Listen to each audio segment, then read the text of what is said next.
All right, seeing that it is 7 o'clock, I'll call this meeting of the Community and Economic Development Authority to order. First item on our agenda is a roll call. Cleary, Hamilton, Here. Hardy, Potts, Here. Udell, Here. Wheeler. We have a quorum. Okay, thank you. The next item on our agenda is approval of minutes. We have minutes from our May 26, 2022 meeting, and those were included in your packet. Make a motion to approve. Second. Okay, we have a motion and a second. Is there any discussion on those minutes? Seeing none, all those in favor signify by saying aye. Aye. Those opposed, nay. The minutes are adopted. Item number 4 is public appearances for non-agenda items. I believe everyone here is for an agenda item. Do we have anyone on the line? Nope, and I'm assuming no one turned in a slip. Mike or Joyce? Okay. Moving on to item number 5, resolutions and ordinances. We have none.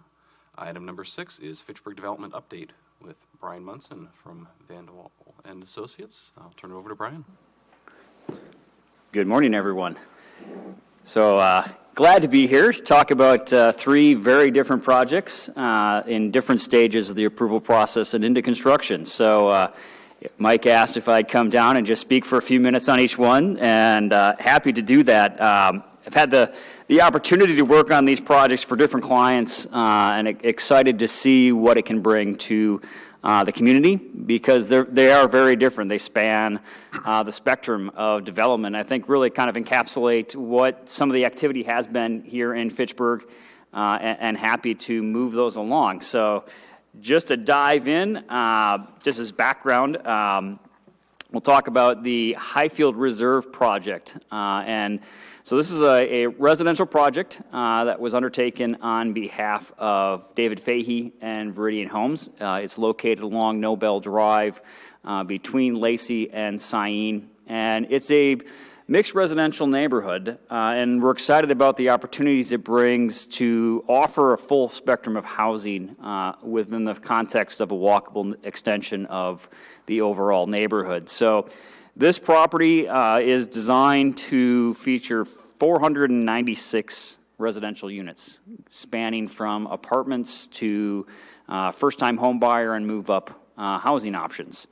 As said, it's a partnership between David Fahey and Viridian Homes. Actually broke ground on the first phase here just this week, and is moving into construction. And as I said, the span includes 228 multifamily units in that kind of the northwest corner there, the brown area, and that includes interior hallway apartments and townhome configuration apartments. Then it moves into the single family, which would be owner-occupied single family, spanning from 12 twin homes along the north side of Nobel Drive to 256 single-family homes. And the single-family home spectrum on this project is very unique in that it goes from alley-loaded single-family all the way up to front-load. So if you think about that in terms of the context of the market, that spans first-time home buyer, move down, luxury, the whole spectrum is possible here. So we're excited about the fact that this will bring a fairly strong range of housing price points and formats within the neighborhood. Then, of course, to top that off, we have, in concert with what the comp plan called for this site, we have the school site, which is included in here as well. And then parks and open space and stormwater management, all the other pieces that make a neighborhood go. And so we're really looking forward to this project coming in and building on the residential base for the community and offering houses for folks to continue to find opportunities here in Fitchburg, regardless of where they are in the life cycle of housing. Jumping to the next project, which would be the Nine Springs neighborhood. So a little bit small. So this one is located along Highway MM and is being undertaken by Royal Capital Group out of Milwaukee. This project is an attached residential neighborhood with some retail components in it. All in, it's 347 total units, but it's broken out in a unique way in that this is a blend of both for sale, rental, and senior housing. and it's designed to offer some of that missing middle housing and opportunities for first entry into the housing market. It also includes some retail components, given that it has frontage along Highway MM. It's designed to have opportunities for potentially a daycare, a coffee shop, some kind of neighborhood serving retail in support of the project, and then some large components of open space on this site. For those of you who are familiar, it is a challenging site, given the history of the site being previously filled. So there's a lot of work going on right now about engineering as far as looking into the subsoil conditions and how to address those. Unlike Highfield, so Highfield's all the way through the approval process and into construction. This project is in the general implementation stage, so that has been approved, and we are currently working on the architectural components for the specific implementation plan. So it's about midstream in the approval process. The final project, again, talking to how this spans the spectrum, is the Hartung Fields property. So this was just submitted to the city for general implementation plan approval yesterday. So it's been through the comprehensive development plan stage.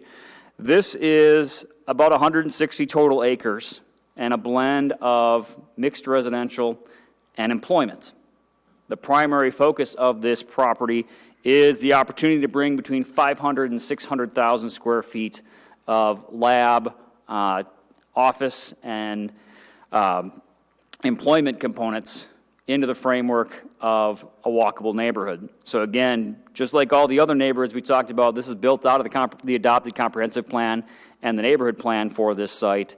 So it includes the extension of what is going to be termed Blaney Road, previously was identified as Nobel. We can talk about the name changes later, but nonetheless, this develops the existing Hartung property into around 450 apartments, 40 townhomes, and as I said, 500 to 600,000 square feet of employment and 20,000 square feet of retail.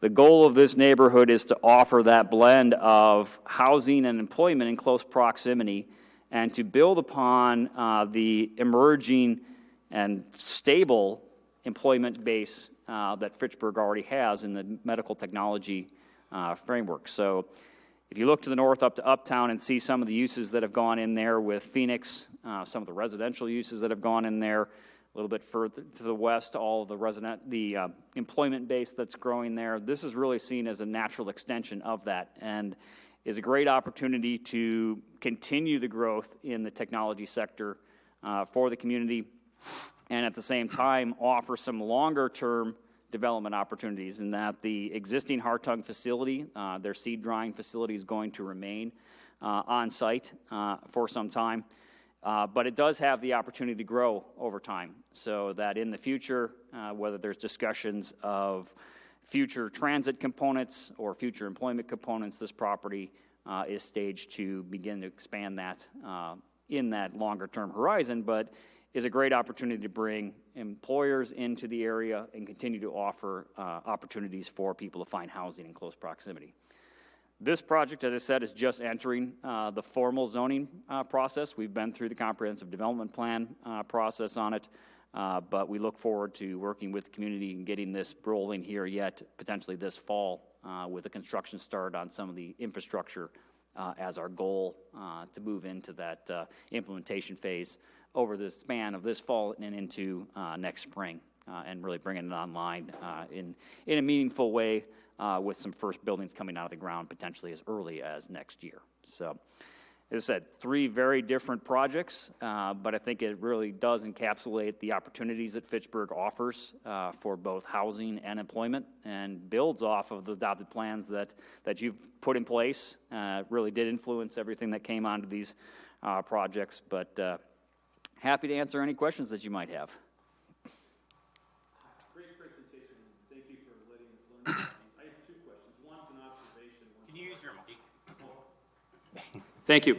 Great presentation, Brian. I have 2 observations, and one is I'm only seeing in one spot down here public transit, which is on your last slide. Yep. And again, if we're going to put all these people down here into Fitchburg, are we going to have this built into our transit system? I asked that just as a question. The second point is, that's a lot of folks moving down there, and the only retail over there is going to be Quick Trip. I'm joking as I say that, but right now, you've got Quick Trip going in at Cyene and Sherrill. You mentioned retail, but these people are, I'm assuming if they're going to be that far east, are going to want to, other things that go along with it, whether it's restaurants, dry cleaners, whatever, to support that, grocery stores in the long run. I don't know if it's in here, but it just certainly, I would think if I was going to go out here, I'd look to see where those things were going to be. Sure. So just an observation. Yep, happy to address both of them. We've had some conversations in the comprehensive development plan about those. The first piece is the adopted McGaw neighborhood plan identifies a future transit station. And the challenge of that is timing for one thing, given the current economics at the state level and support for regional transit and the challenges that it presents. The thought here was to continue to preserve the opportunity that it could happen on site, but move it a little bit further into the future to allow it to both for the market to mature as well as the design and the support, because I think as everyone would look at it, a regional transit implies a regional partnership, and it's going to take some time to get that in place. And that's why I think the McGaw neighborhood plan showed it's kind of in the middle of the property, and what we've done here is it actually does land on the existing Hartung facility, so that in the future, should that opportunity arise, it hasn't been precluded by the design of this. We do anticipate that this is, we would like to see this integrated into an overall transit discussion. We've incorporated a good distribution of streets, bike paths, and walking paths, but that's only part of the equation when it comes to transit. And so we're happy to continue to talk about what that could be. But in this case, that transit piece was really kind of focused on that opportunity that the rail corridor offered. And so we're preserving that into the future. When it comes to the retail piece, we do have a limited retail component in the northwest corner of the site along Lacey. But that's really driven by the geography to some extent. The natural location, and I think the adopted plans anticipate the uptown property to our north, growing that opportunity for retail uses at a larger scale, whether that is a grocery store or other support uses beyond the Quick Trip. So we're somewhat relying on the framework of the community around us to supply some of that, because a lot of the retailers' first choice is going to be closer to that regional traffic on the interchange, up on 14. So rather than fight that and try to reposition some of that, our goal on this property was to put the employment support in there and grow that employment base, which will help spur those businesses to locate down here and really kind of broaden the market. So we've got limited retail. We do anticipate, and we're in conversation with some folks about opportunities for our restaurants or other neighborhood serving uses that could be in close proximity, because it's a great opportunity, both with the residents that are there today and the residents and employment that's coming, that there could be some synergies there to help support that. But again, we're cognizant of the geography to try not overplay that retail piece and rather preserve the opportunities for the employment uses that have great exposure out to 14 and really could help support that overall framework. So it is something we've had some conversations about. We recognize, there's been the conversations about the needs for a grocery out here, but from a geographic standpoint, this site lends itself better to the employment uses. Yep. Actually, one question on, I guess, looking at the Hartung property, and since the Hartung facility, since that will still be operating, I guess, could you speak to sort of the compatibility of uses between that facility and then having residential immediately to the north? Yep. So I had a great opportunity to walk through the facility and really get an understanding of what they do there. And we see it is a seed drying operation, but the way the geography of the land and the plant is configured, the dryers are towards the south side of the site and are somewhat sheltered from the residential to the north. We asked them, had they had any complaints from the folks to the west in terms of dust or noise, and they've said in the years they've operated, they've never had that complaint. And so the way the plant lays out pushes some of those dust-generating and noise-generating uses away from the residential. And then the other thing we've done is we've created a buffer component between them so that there's room on the north side of the warehousing facility for both a landscape buffer for visual breaks, but also just a little bit more separation. And that corridor can become a bike path, buffering, and landscaping components to just change the dynamic a little bit. The other piece of that is we've relocated the access. So currently you go down Blaney Road right into the plant. And the new Blaney Road will move the truck traffic over so they have immediate access to the existing roundabout at Lacey and Haight Farm, and then have a new entry point further to the east that will bring their truck traffic around the residential components in a way that so they don't have to drive through the heart of it. It is something that we look pretty closely at, but it is seen as a fairly compatible use just, again, because of the geographic lay of the land. It does slope to the south, but also the way they operate their facility doesn't really create a lot of, besides the trucks coming and going at peak times, doesn't create a lot of off-site impacts. Mike?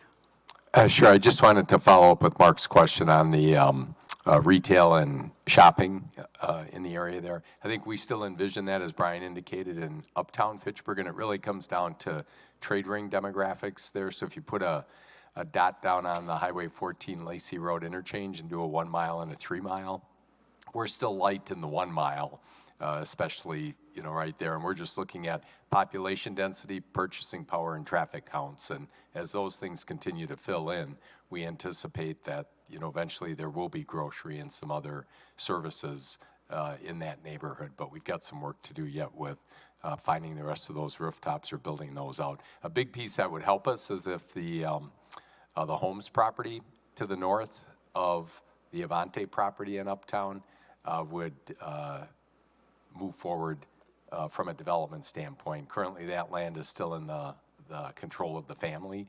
There, I know they've had different inquiries from developers, but haven't reached agreement with anybody yet to move their land forward for development, because that's another critical component of Uptown.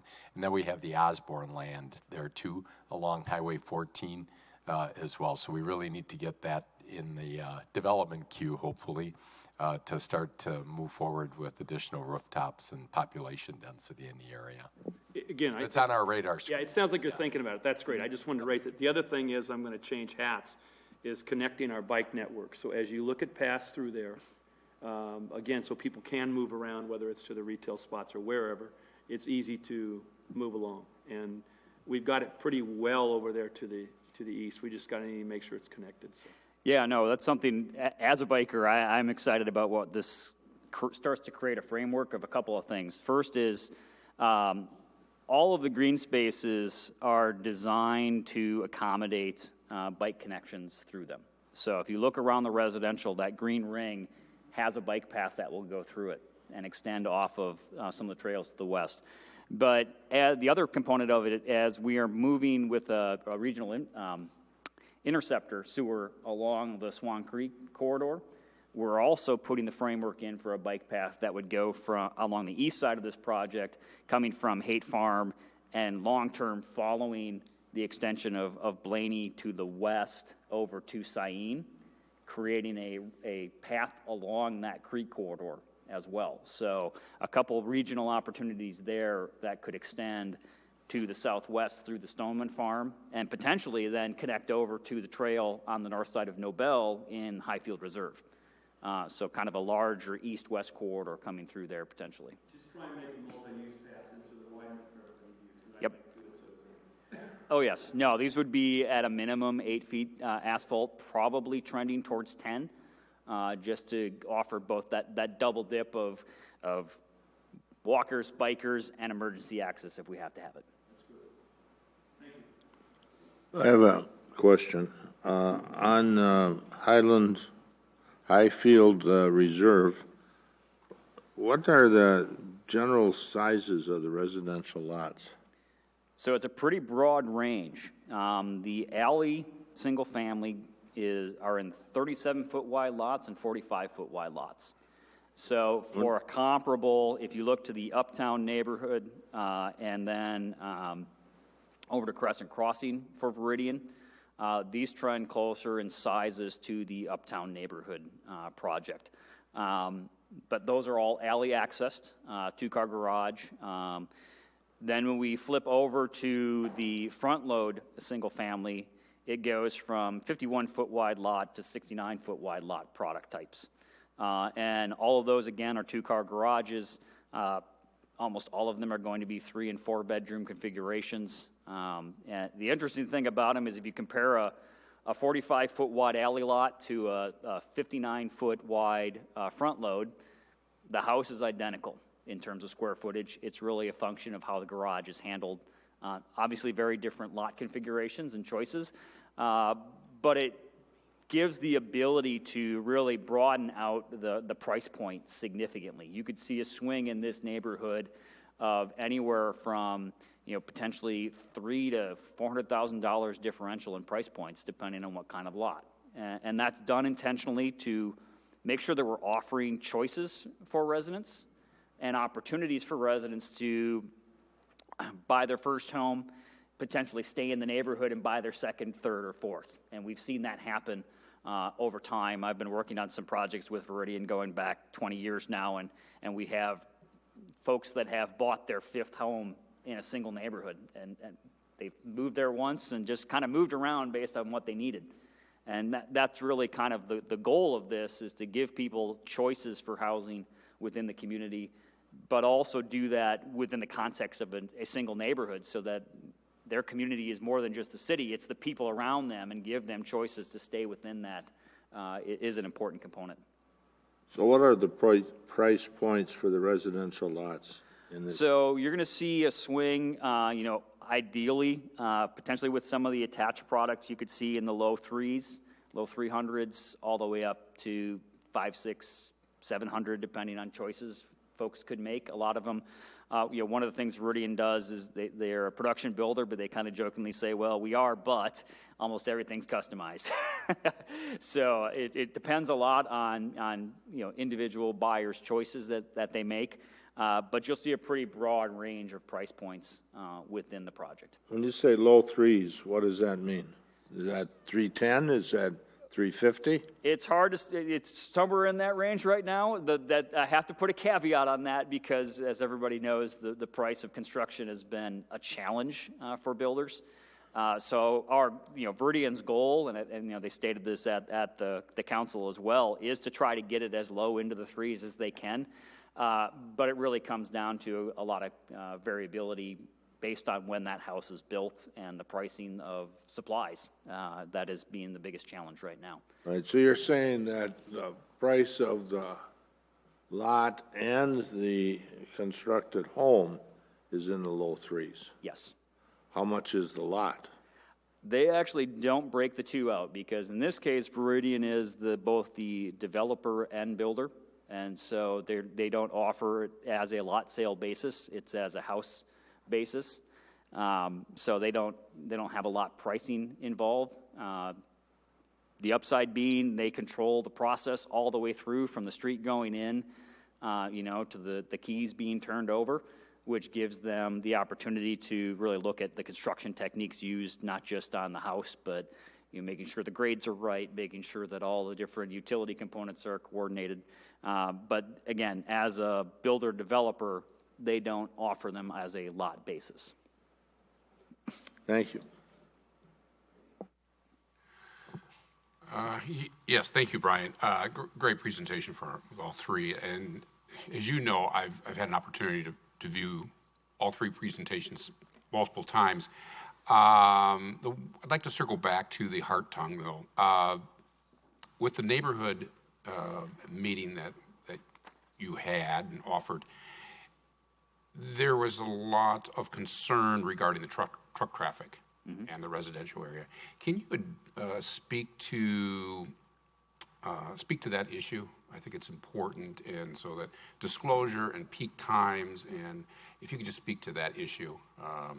Yes. I think the residents of Fitchburg would like to. Yeah, a couple of things on that, because, as I mentioned, with the existing facility, when they have peak times they're bringing in crops to dry, sending them back out, it's a fairly consistent truck component to that. So a couple of things that we're doing, as I said, first is to relocate the entrance out to a larger scale road that is designed to accommodate semi-traffic. Then we get into a couple different directions of how we implement the project.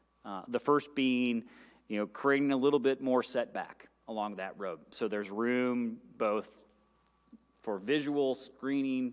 We're not going to hide the road, but we want to create a little bit more front yard space to separate that residential off a little bit more appropriately. The biggest piece of that is it's a pre-existing condition and making sure people are aware in that one of the components of that is going to be a disclosure that says, this is an existing facility next door, to get to the question of, is there an impact?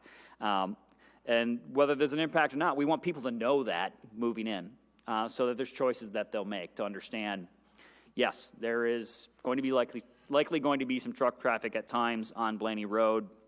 There's the potential for the noise associated with that, and making sure residents are aware of that before they sign their lease and move in, rather than, oh, gee, let me call, I've got a complaint, I've been in for 2 weeks, surprise, surprise. So it's going into it knowing that that's there and making sure that people, as they make choices in their rents and where they rent, that is disclosed to them in a timely manner. And I think that disclosure is very important because those complaints will come back to alders. Yes. And we need to make that well known up front. And but again, the peak times, I'm guessing it's not every day that there's multiple trucks going back and forth. Whenever. Yeah, it is not. Yeah. If you were there in the middle of winter, there's not a lot of activity going on in terms of trucks coming and going. But in season, it is a facility that's tied to agricultural crops. So they're shipping and important, yeah. things coming in and out. Very good, thank you. Yep. So on the Nine Springs project, there's 5 little blue dots that say hub on them. Yeah. Just curious, what are those? So that is a design element, community hubs in the landscape. And the goal of those is to offer gathering spaces for the residents or for the community, because the open space network on here is designed to be accessible both to the project and to the greater community. So we have trails that will come through these locations, extensions of the regional trails and local trails and sidewalks. And the goal of those is to offer community gathering spaces. And they're as simple as potentially one could be a sledding hill that would be available for anyone to use, to grilling stations, outdoor seating, pickleball courts or recreational components could happen in some of those. And that's one of the pieces we're designing right now as we move into the next phase of design. But the goal was to offer those, as I said, community gathering spaces and design them in different ways so that each one is kind of a small destination within the project and kind of help people navigate the site, but also give them some places to go to meet up and kind of enjoy the camaraderie of the community. Thank you. Mike? Brian, can you shed any insight into the latest geotechnical analysis that PSI did for Royal Capital for this site? Are there any kind of new information that's come to light that would complicate the project? Or we have this in our tax increment district number 11 to help with the reclamation of the site. So I was just kind of curious if there was any new information that we should be aware of. So to give a little background, the site, as I said, has been filled with construction fill. And anytime you have a site like that, we proceed cautiously, because that means that you need to understand what's happening underground. And so there's now been 3 or 4 different site investigations on this project over the span of the previous development teams up into the current one, which is, as Mike mentioned, Royal Capital has hired PSI to do a detailed soil investigation, which includes borings throughout the site to understand what's going on. And I think it's fairly consistent with what we've seen in the past. And so, the design component is the next piece, is really making sure that we have the appropriate foundation systems, utility system designs, so that it can accommodate any potential for settling, or make sure that we're avoiding any complications down the line. And so that's the piece we're in right now. It's been consistent with prior investigations, and so it's in the process now of kind of translating that into what's the engineering solution and proposal for both the buildings and the utilities. Okay.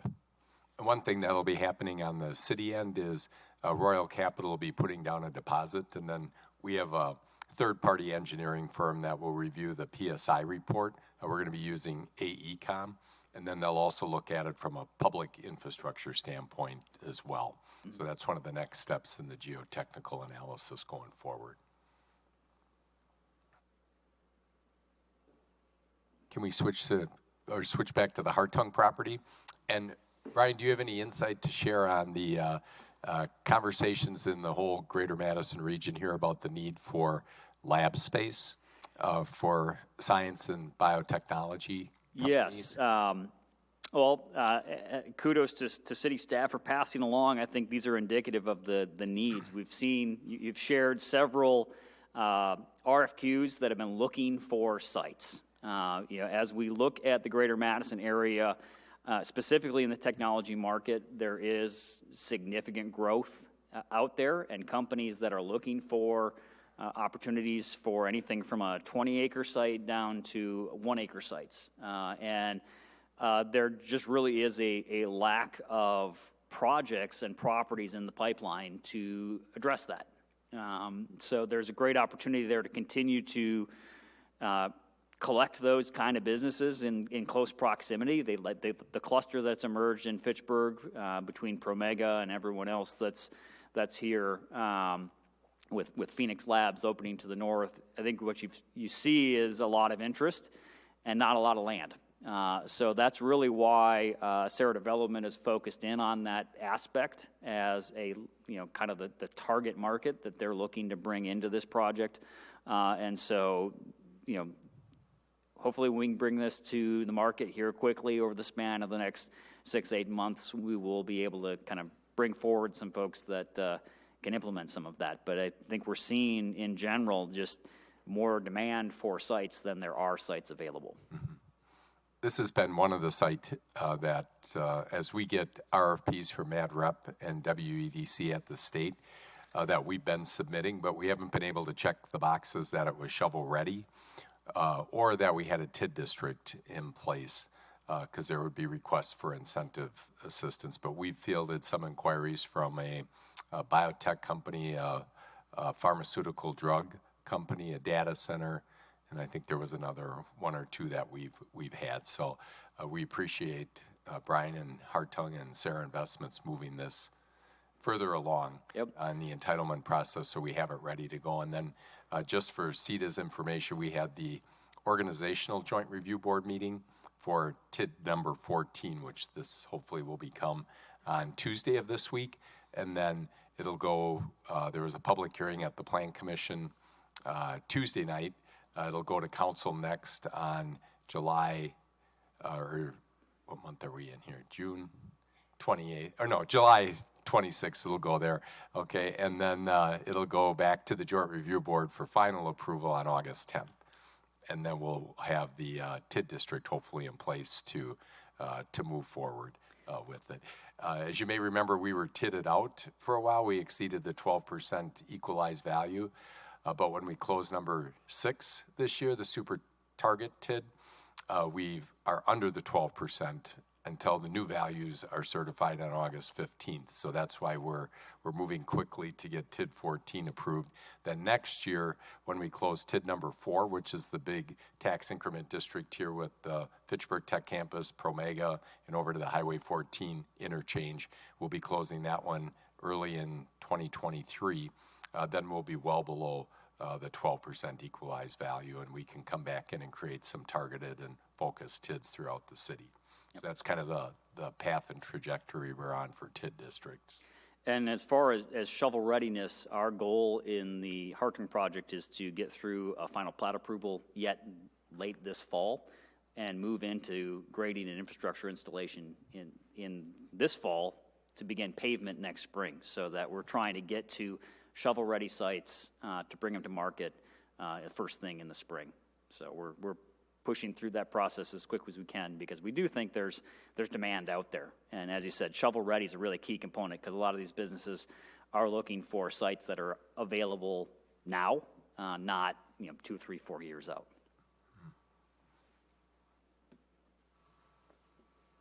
I guess, you mentioned on Highfield, you just broke ground on that. So I guess, where's the timeline on that? Maybe you did say it, but sort of when would we expect to start seeing buildings pop up over there? So we just started on the first road install. So that's going to be having finished lots on the market this fall. So we could see houses starting to go up as early as this fall and into next year. Thank you.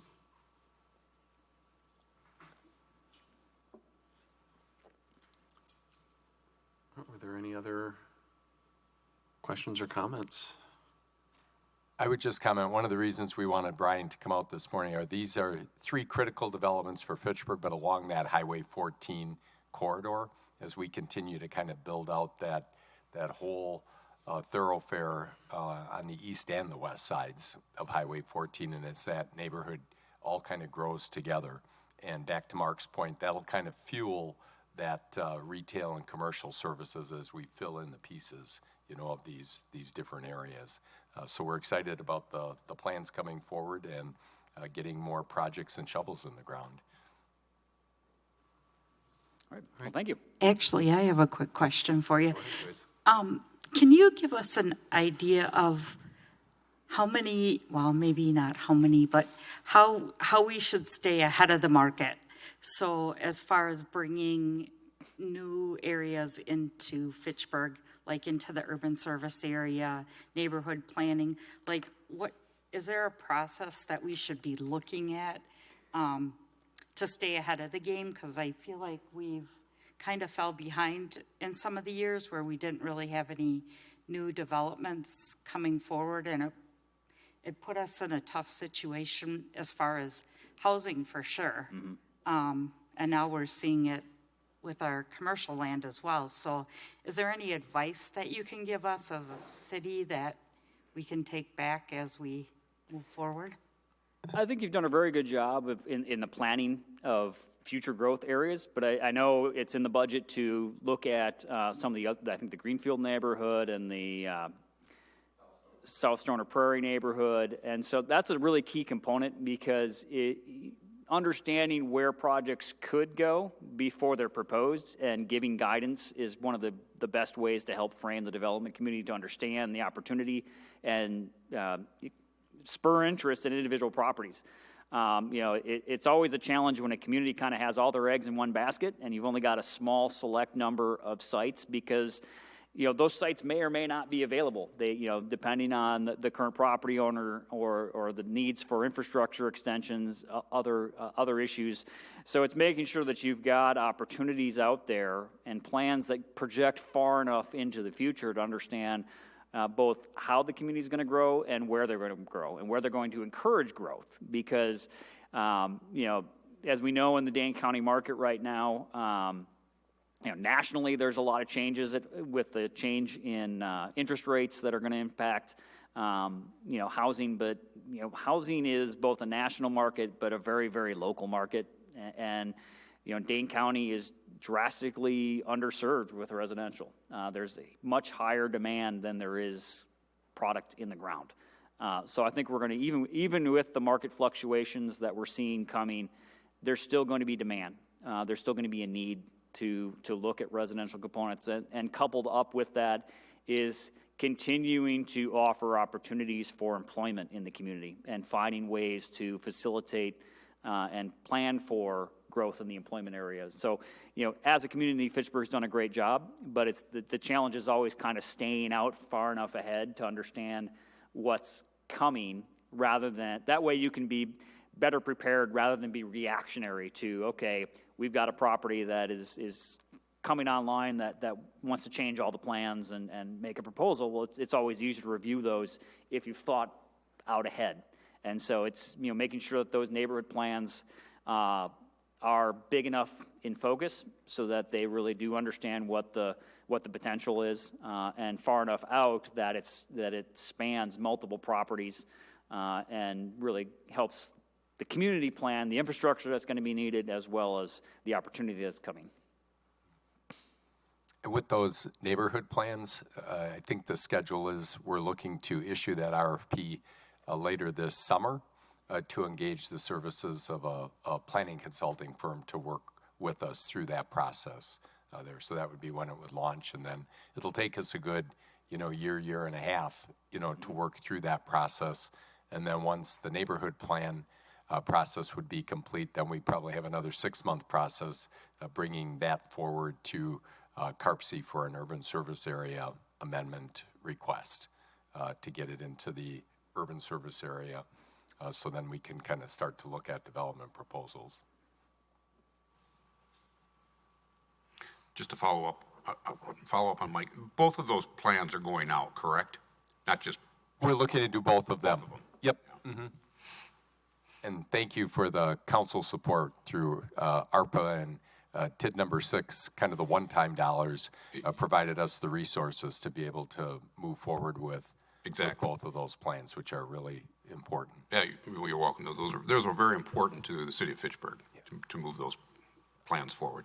And one other key consideration there is one is in the Verona School District, which we're going to be getting tight on inventory over there with Crescent Crossing and the Stoner Prairie neighborhood building out. Hopefully the Payne and Dolan subdivision there at Fitchburg and Lacey, the land that's in the urban service area, starts to come forward. So it kind of keeps us with a pipeline of inventory until we get the South Stoner Prairie neighborhood plan done.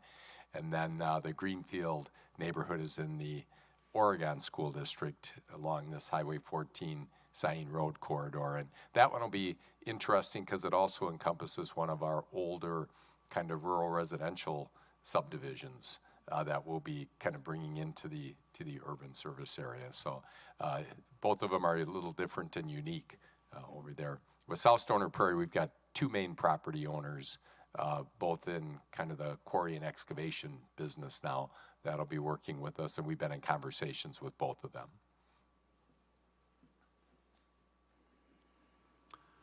All right. Any other questions or comments? All right, thank you, Brian. All right, Very thank you. informative. Thanks for getting up early and coming out. Appreciate it. All right, moving on. Item number 7 is hotel room tax report considerations. Don't believe we have any considerations. No, and we had the report last month, so we're waiting to, we're trying to get some better inventory and pricing for some of our kind of promotional items, especially our Fitchburg bags, but we're running into kind of supplier and kind of price issues as far as just even the quality of the bag. We had really good ones the last time, and some of the suppliers that provided those are either not providing that particular bag, and we're having a hard time finding a comparable kind of product that is of similar quality there. So Joyce is searching worldwide to try and find some good inventory that is the quality level that we look for. All right. If you want to just continue on with your Economic Development Director report. Yep. A couple of updates. I already told you about the TID 14 schedule. If you're a golfer, coming up on Monday, June 27th, is the Fitchburg Chamber Visitor Bureau golf outing. That's at Nakoma Country Club. Today at 4 p.m., we've got the Nurture Her Aesthetics ribbon cutting. So hopefully you can join us for that if you're available. Then next week, Discovery Storage, the vertical storage facility along Verona Road, they're having their ribbon cutting. That's on June 29th at 4 p.m. Joyce got a tour of the facility and was very impressed by it. So I haven't been over there yet to kind of see it completed. But if you can join us for that one, that'll be another good ribbon cutting to participate in. Last week, Joyce Brandon from the Fitchburg Chamber and I went to the Madison Enterprise Center. There's a company in there, an organic cracker company by the name of Potter's Crackers, that will be relocating to Fitchburg. They're buying the former Capitol Cartage building on Cottonwood Drive over there in the Fitchburg Commerce Park, just south of the kind of the quick trip over in that area. And they'll be, they're reinvesting in that whole facility, and they'll be moving their operation here probably later in the fall. But we had a really good on-site tour to see their existing operations, and a really entrepreneurial and growing company, and I think they're going to be a great addition to our community and a partner with us. So we'll keep you posted on their progress with that building. And then we've also got word that Wheel and Sprocket is acquiring our Fitchburg Cycles bike shop there at Hatchery Hill. So we've already engaged in some communication and outreach with them, and hope to do more as far as welcoming them to the community. Then on the Plan Commission on Tuesday night, there was a surgery center that's approved. That's going to be going in on the first floor of the Benjamin office building there at Verona Road and McKee Road. So that was approved. And then there was the final plat that was approved with some conditions. We got to work out a few technical issues with the Thermo Fisher folks, who are looking to create a 7-acre lot right there at McKee Road and Spoke, west of the bike trail. And so we'll be finishing that. And then our friends from Adventure Capital, Mike and Ned, who are doing the multifamily buildings in the Fish Hatchery Road corridor. Terrace Point opened up, fully leased from a residential standpoint. They're building out the southern end of the commercial, and then we've got the northern end that's still available. They've started construction now on the building along Oshala. That'll have another 100 and some apartments and 10,000 square feet of commercial, but they were on the Plan Commission looking at the lot between the existing Avalon Senior Housing and Index Road, just north of their Oshala project, for potentially another 170-unit multifamily apartment project up there. So they continue to look at opportunities here in Fitchburg, and are definitely a long-time and long-term partner with us to kind of completely transform that North Fish Hatchery Road corridor, not only with infill development, but redevelopment up there. So we're excited about that moving forward. And I think that's all that I had to report. Did you have something, Joyce? Yeah, is that just apartments, or is it That would be just apartments. Approximately 170 units. They were on for a pre-application conference, so now they'll start to work on their general implementation plan, the GIP, and bring that forward and take it through the entitlement process there. And I think that's all that I have to report. I know Dan's got one update, too, from the venture debt. Yep, I was just going to get to Dan with the venture debt. Okay.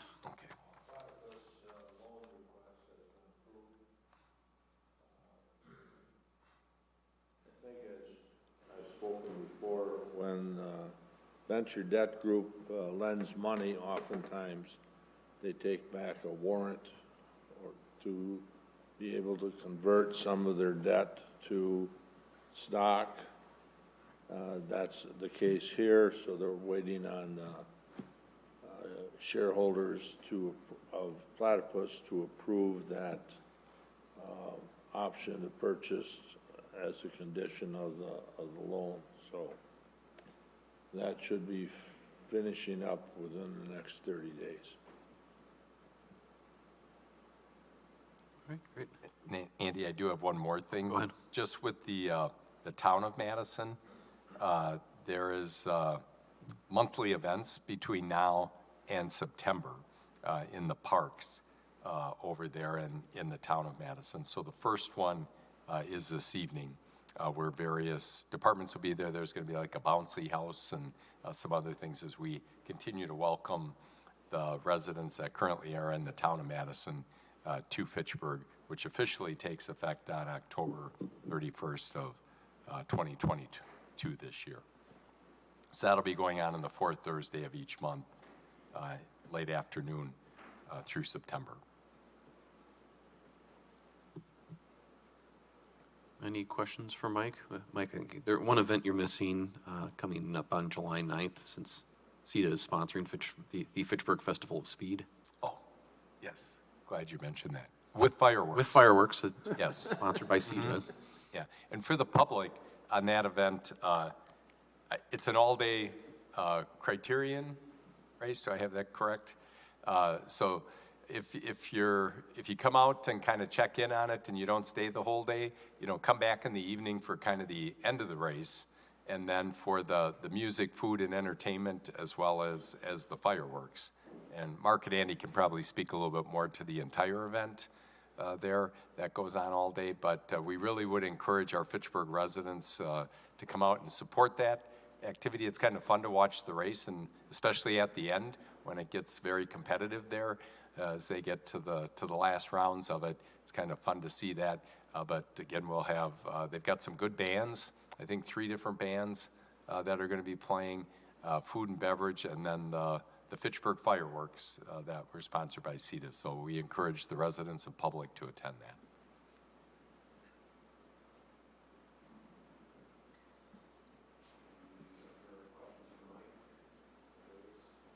I'm going to just give a quick update on the Housing Advisory Committee meeting. We met on Monday, June 13th, and we had Jack Pearson, our building inspector, walk through some kind of existing conditions and give an overview of our multifamily as we look to maybe develop some programs to help finance some improvements and upgrades. So he did a great job, and we thank him for that. And this is probably something Mike doesn't know either, but I received an email from a group that purchased the Abbey Hill Apartments. I believe they're on Greenway Cross, and they would like to do some upgrades. So I thought it might be kind of interesting to have them come in and talk to the advisory committee to talk about, okay, what are they seeing as far as price points for these upgrades, and maybe help us develop some programming for funding of multifamily. So I'll keep you posted on that idea. One thing we may want to consider is, when we worked with Maple Lawn, and that was a complete redevelopment and renovation of those units, and that was a Section 42 tax credit deal. But one thing that we worked with them on was adding a fire safety sprinkler system there, and they got very creative to try and be as cost effective at doing that. Instead of going behind the studs in the walls and everything there, they did a soffit that runs along the wall and the ceiling there, and incorporated a fire safety sprinkler system throughout the whole building in those units. And that's something that, especially for some of this older housing stock that's 40 to 50 years old, if it's not going to be completely redeveloped there, I think long-term, that's something that with some of this affordable housing TID increment money that comes in, is maybe a program that we ought to, just talk about and think about and research a little bit more. I think that would be good from a life safety standpoint, but also for our fire department from a calls of service standpoint and everything there. So just want to kind of mention that it might be worth future conversations and as we look to how we would utilize some of those dollars towards our older multifamily housing stock.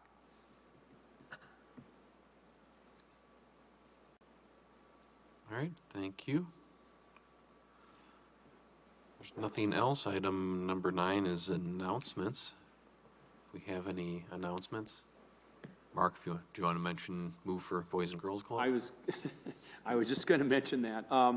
Saturday, July 16th is the 20th annual Move for Boys and Girls Club, and there will be several hundred riders dispersing out through Fitchburg, east on Sherrill Parkway, west up through Lacey and Schumann, and then out towards Paola and parts hither and yon. There will also be a 5K run and a walk. The goal is raise $700,000 this year, all to support the McKenzie Training Center over on Verona Road. And I'm linking with both the city as well as working on these routes as it comes forward. I think the important part of this is there's something that is tangible that is going to go support. Last year we raised $1.7 million. This year we're shooting for $700K. So it will put a couple hundred people in our city till about 1 o'clock on Saturday. Did you want to give any update on B-Cycle? Sure, I think that we had a meeting with the city, and we've got a meeting next week with Trek. Phase 1 of the B-Cycle program that CETA supported is all funded. The bikes are on order, and we hope to have them out sometime in, I would say probably August.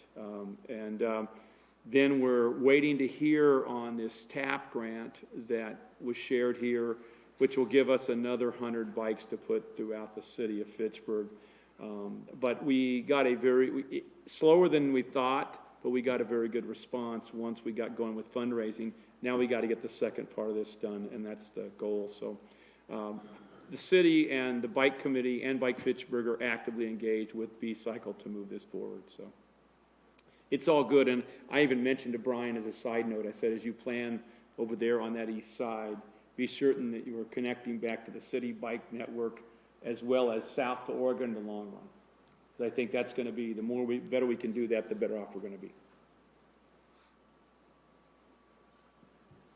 Actually, speaking of that TAP grant, my understanding is that the TAP grant advisory committee that kind of goes through and scores and approves those is going to be meeting in July.